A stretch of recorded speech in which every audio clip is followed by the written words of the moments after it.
Tudo jóia, segundo ano. Espero que todos vocês estejam muito bem, com muita saúde. Seus familiares também estejam muito bem, muito saudáveis. Estou com muita saudade de vocês. E nós vamos dar continuação aos nossos estudos, né, ao plano de estudo tutorado, os famosos PET. Então nós vamos continuar hoje, né, nós vamos falar um pouquinho do PET volume 7 e das atividades da primeira e segunda semanas do PET volume 7, cuja o eixo temático, nós vamos trabalhar ainda com o eixo temático 4, sobre luz, som e calor. Nós vamos continuar falando um pouquinho sobre calor, tá?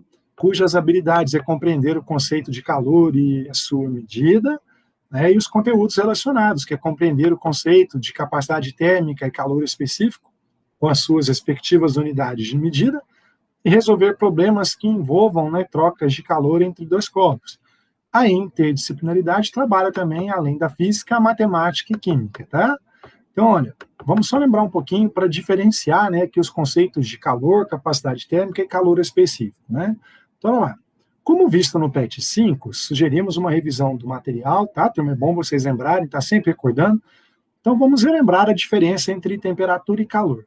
A temperatura é a medida do grau de agitação das moléculas, enquanto o calor é a energia que passa, ou seja, que flui, sempre do corpo de maior temperatura para o corpo de menor temperatura.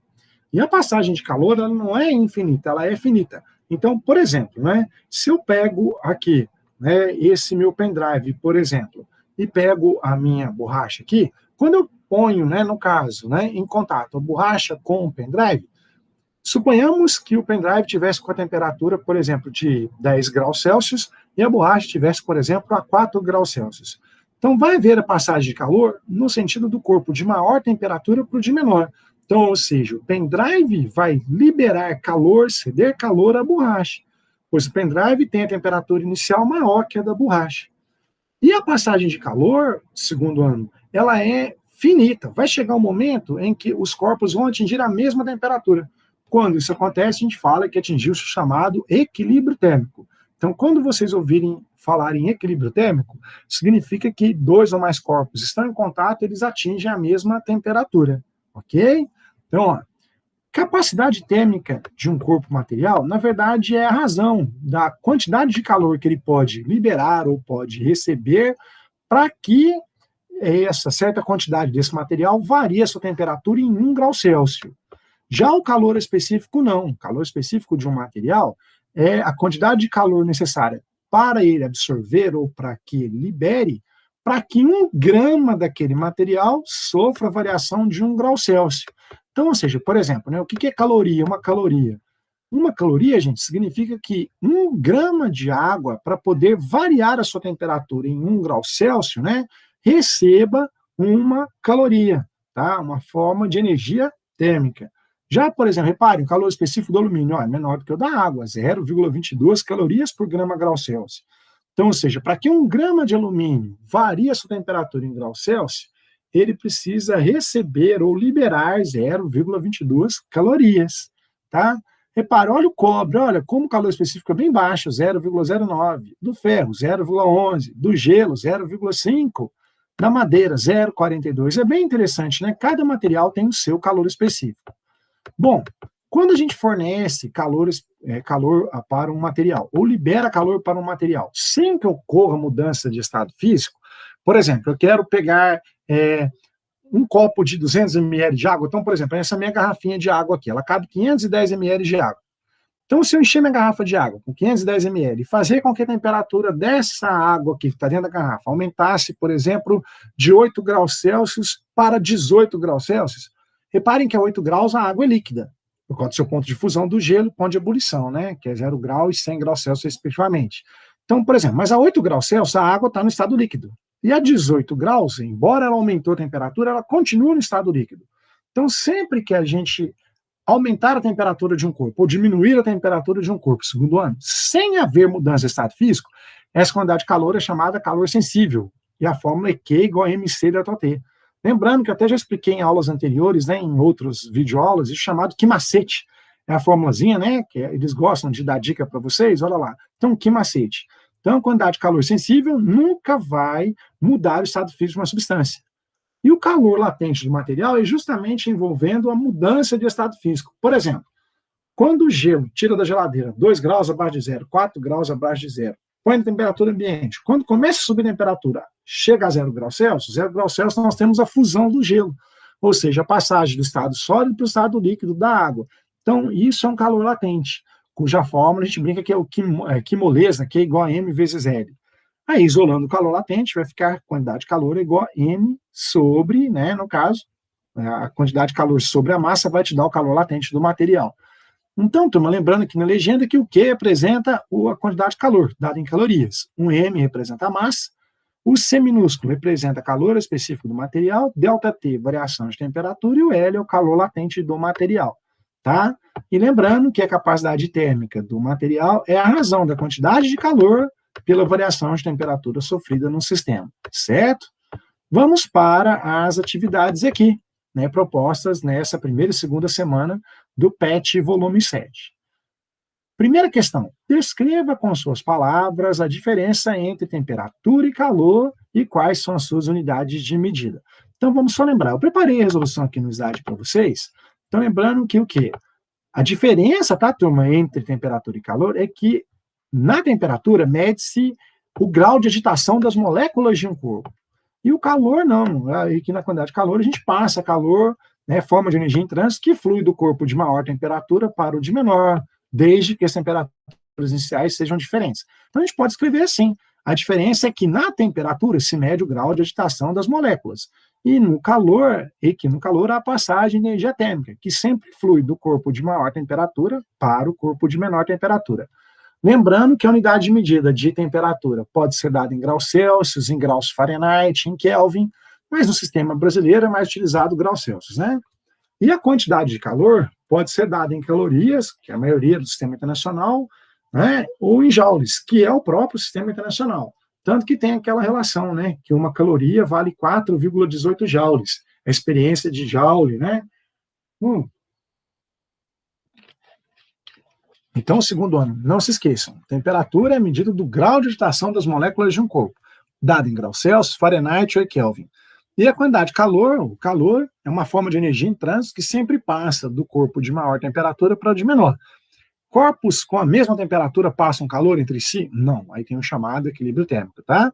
E a unidade de medida de calor é em calorias ou em joules, ok? Tanto que uma caloria vale 4,18 joules. Vamos para a segunda questão. O calor específico de uma substância indica o valor do seu ponto de ebulição ao nível do mar? Não.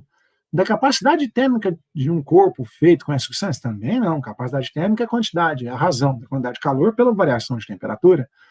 Agora, o calor específico de uma substância indica o valor da quantidade de calor necessária para elevar de 1 grau Celsius a temperatura de 1 grama dessa substância. Por exemplo, o calor específico da água, que é 1 caloria por grama grau Celsius.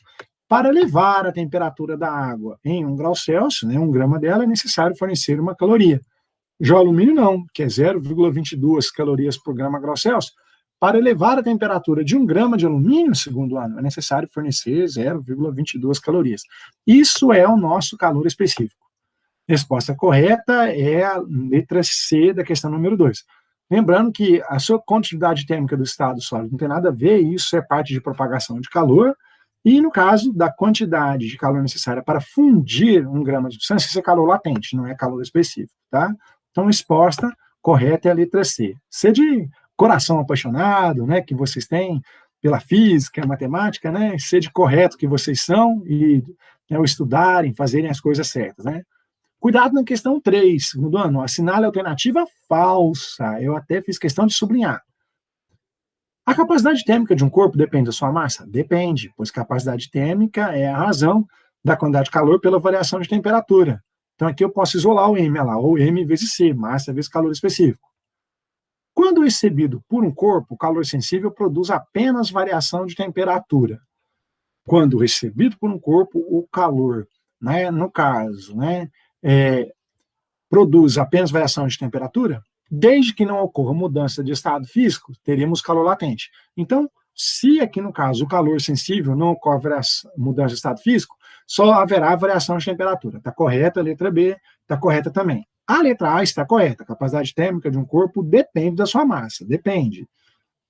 Depois, reparem a letra C. O calor específico é uma característica do material, de que é feito o corpo, não dependendo da sua massa. Ele depende, porque a quantidade de calor específico, olha lá, calorias por grama grau Celsius, ou seja, a quantidade de calor para que 1 grama daquele corpo aumente a sua temperatura em graus Celsius. Então, depende da massa, sim. Então, aqui a letra C está falsa. O erro está aqui, não dependendo da sua massa, ela depende da sua massa. O valor da capacidade térmica de um corpo depende do material de que é feito? Sim, nós vemos na tabela, no slide, número 1 aqui. Nós vimos que cada corpo material tem, no caso, a sua tabelinha de valores. Então, nós temos aqui, lembrando, aí, a água tem um calor específico, alumínio, ar, areia, cobre, ferro, gelo, madeira, vidro. Então, cada um deles tem, o seu calor específico aqui, o seu material. E, no caso, o calor latente relaciona a quantidade de calor de um corpo de massa definida, pode absorver ou ceder para que ocorra mudança de estado físico. Justamente, na mudança de estado físico ocorre calor latente. Então, A está correta, B está correta, D está correta, E está correta. A C está errada porque o calor específico de um corpo material depende da sua massa. Ele aqui estava afirmando que ele não dependia da massa. Não depende da massa, não. Falso, ele depende dela, tá? Questão de número 4, segundo ano, Universidade Federal do Paraná. Durante o eclipse em uma das cidades da zona de totalidade, Criciúma, em Santa Catarina, ocorreu uma queda de temperatura de 8 graus Celsius, a 0 hora do dia 4 de novembro de 1994. Vocês nem eram nascidos. Sabendo que o calor específico sensível da água era 1 caloria por grama grau Celsius, a quantidade de calor em calorias liberada por 1.000 gramas de água ao reduzir a sua temperatura de 8 graus Celsius, então cuidado com o enunciado, turma. Calor específico da água é 1, massa de água a ser aquecida 1.000 gramas, cuidado que a temperatura vai abaixar, não vai aumentar, não vai subir com mais 8 graus Celsius, vai diminuir. Então, como não há mudança de estado físico, eu não vou usar calor latente, vou usar calor sensível, que é igual a MC vezes ΔT. Aí eu vou fazer massa de 1.000 vezes calor específico, 1 caloria grama grau Celsius, vezes a variação de temperatura, que é de menos 8 graus Celsius. Grau Celsius com grau Celsius eu cancelo, grama com grama eu cancelo, 1.000 vezes 1 vezes menos 8, menos 8.000 calorias. Bom, turma, o menos 8.000 calorias significa que o corpo precisa liberar, o sinal negativo significa que a quantidade de calor é liberada, não absorvida. Se fosse mais 8.000 calorias, seria necessário absorver 8.000 calorias de calor, mas não é, ele vai liberar porque baixou a temperatura. Resposta a marcada é a letra D, tá? Bem interessante, correto? Vamos para o próximo slide. Então, agora essa questão é bem interessante, segundo ano. Parabenizar o professor que bolou essa questão, hein? Então, reparem, olha a questão de número 5 aqui. Então, vamos ampliar um pouquinho mais para que a gente possa acompanhar aqui. Peço que vocês fiquem atentos à tabela. Então, aqui vem, a energia utilizada para a manutenção do desempenho do corpo humano é obtida por meio de alimentos que são ingeridos. A tabela ao lado mostra a quantidade média de energia absorvida pelo corpo humano a cada 100 gramas de alimento. Então, por exemplo, 20 folhas de alface equivalem a 100 gramas aproximadamente de alface. E tem uma quantidade de calor de 15 quilocalorias, ou seja, 15.000 calorias. Esse quilo representa 1.000 vezes, tá, turma? Então, esse 15 não é 15 calorias, são 15.000 calorias, 15 quilocal. Já reparem que 2 unidades de batata frita dão 100 gramas aproximadamente. 2 unidades de batata. E tem um valor calórico bem maior do que as 20 folhas de alface, olha. De 15 quilocalorias para 274. E assim vai na tabela. Aí, se for preciso, use 1 caloria igual a 4,18 joules. Olha lá, calor específico da água, 1 caloria por grama grau Celsius. Analisando a tabela, podemos afirmar e concluir que, em termos energéticos, letra A, o chocolate é o alimento mais energético dentre os estados. Dentre os estados, reparem que todos eles foram aproximadamente 100 gramas, Então, ou seja, 20 folhas de alface equivalem a 100 gramas de alface, 2 unidades de batata equivalem a 100 gramas de batata frita, já um tablete de chocolate em barra equivale a 100 gramas aproximadamente, meio copo de Coca-Cola tem 100 gramas aproximadamente, assim vai, Então, reparem, olha os valores calóricos, 15, 274, 528, 39, 111, 32, 720, 260, 28, 175. Da tabela, qual deles tem maior valor calórico, Então, como todos estão expressos em quilocalorias, não preciso transformar, é só olhar. Maior valor não é 528, e sim 720, ou seja, a margarina vegetal tem maior valor calórico para a mesma quantidade, né? Se você comer 100 gramas de margarina, você vai ingerir 720 quilocalorias de energia. Já se você ingerir 100 gramas de chocolate, você terá ingerido 528 quilocalorias. Então, dentre os alimentos tabelados, o que tem maior valor calórico não é a barra de chocolate, e sim a margarina vegetal. Então, entenderam por que a letra A está falsa? Letra B. Uma fatia de mamão equivale aproximadamente a 10 folhas de alface. Vamos fazer o cálculo? Olha lá. Uma fatia de mamão, olha lá. Uma fatia tem valor calórico 32 quilocalorias. Então, eu tenho que procurar 32 calorias também. Então, uma fatia de mamão tem 32 calorias. Mas será que 10 folhas de alface também tem 32 calorias? Reparem que não, pois 20 folhas de alface tem 15 quilocalorias. 10 folhas terá metade, terá 7,5 quilocalorias. Para a gente ter aproximadamente 32 quilocalorias, eu teria que ter 41 folhas de alface aproximadamente. Então, falso. Cuidado com a letra C. Um copo de Coca-Cola fornece uma energia de aproximadamente 328 joules. Vamos ver? Olha, meio copo de Coca-Cola dá 39 quilocalorias. Como ele falou de um copo, eu preciso do dobro. Então, 39 vezes 2, 78 quilocalorias. Como cada uma quilocaloria vale 4,18 joules, 78 quilocalorias vai dar aproximadamente 327 quilojoules. Mas reparem que a letra C, ele está falando que dá 328 joules. Não é 327,6 quilojoules, ou seja, são 327.600 joules. Ali tem o múltiplo, quilocalorias, justamente para induzir o aluno ao erro. Então, eu não tenho só 15 calorias, eu tenho 15 mil calorias, 204 mil calorias, assim vai. Então, 328 joules só se eu tivesse, no caso, 72 ou 720 calorias e não quilos. Tá? Então, a letra C está falsa. Letra D, meio quilo de sorvete é equivalente aproximadamente a 320 gramas de batatas fritas. Vamos ver? Bom, olha a letra D. Meio quilo de sorvete vai dar 865 quilocalorias. Por que isso? Porque 100 gramas de sorvete davam 165 quilocalorias. Como ele pega meio quilo, ou seja, eu pego 5 vezes mais. 165 vezes 5 vai dar 865 quilocalorias. Como 100 gramas de batata frita na tabela de valores, 100 gramas de batata frita tem 274 quilocalorias, vezes 5, olha lá, 274 vezes para 320, né, no caso, gramas que eu tenho que fazer, nós teremos, olha lá, 876,8 quilocalorias. Então, são valores bem próximos, 875 e 876,8. Então, ou seja, as 500 gramas de sorvete, ou seja, meio quilo de sorvete, equivale aproximadamente a 320 gramas de batatas fritas, pois 2 unidades de batata fritas eram 100 gramas, que equivalia a 274 quilocalorias. 320 vão dar 876,8. Então, a letra D está verdadeira, a opção a ser marcada seria ela. Agora, vamos comprovar que a letra E está errada. Um sanduíche com 2 fatias de pão, 2 folhas de alface, 2 folhas de repolho, será que equivale a 1 unidade de batata frita? Bom, gente, 2 unidades de batata frita dão 274 quilocalorias. Uma unidade vai dar metade, ou seja, 137 quilocalorias. Só que 2 fatias de pão dão 260 quilocalorias. Já passou, ó. 2 folhas de alface, 1,5 quilocalorias. 2 folhas de repolho, 5,6 quilocalorias. Então, ou seja, o sanduíche tem ao todo 268,1 quilocalorias.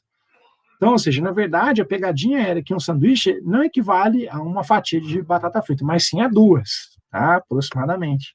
Ok? Bom, turma, espero que vocês tenham gostado dessas explicações das atividades da primeira e segunda semana do PET, volume 7, que trata sobre ainda a termologia, o estudo de calor, calor sensível, calor latente, né? Capacidade térmica de um material. E espero que vocês tenham gostado. Assistam as videoaulas do professor Fred, inclusive já gravadas durante esse ano, sobre o calor sensível e o calor latente. Vou estar colocando o link para vocês acompanharem. Não esqueçam de fazer essas atividades. Coloquem para mim a resolução dessas atividades, né, da primeira e segunda semana do PET 7. Mandem para mim por foto, né, no meu e-mail fredmanso72@gmail.com durante essa semana. Lembrando que essas resoluções estão nesta videoaula que eu gravei para vocês com muito carinho e muito amor. Desejo uma maravilhosa semana para vocês, tá? Segundo ano. Transmita um grande abraço a todos os seus familiares e até a próxima semana, se Deus quiser, com mais uma aula de física do segundo ano sobre os planos de estudos tutorados. Uma ótima semana para vocês, tá? Fiquem com Deus. Beijão, segundo ano. Estou com muita saudade de vocês, hein? Tchau, tchau.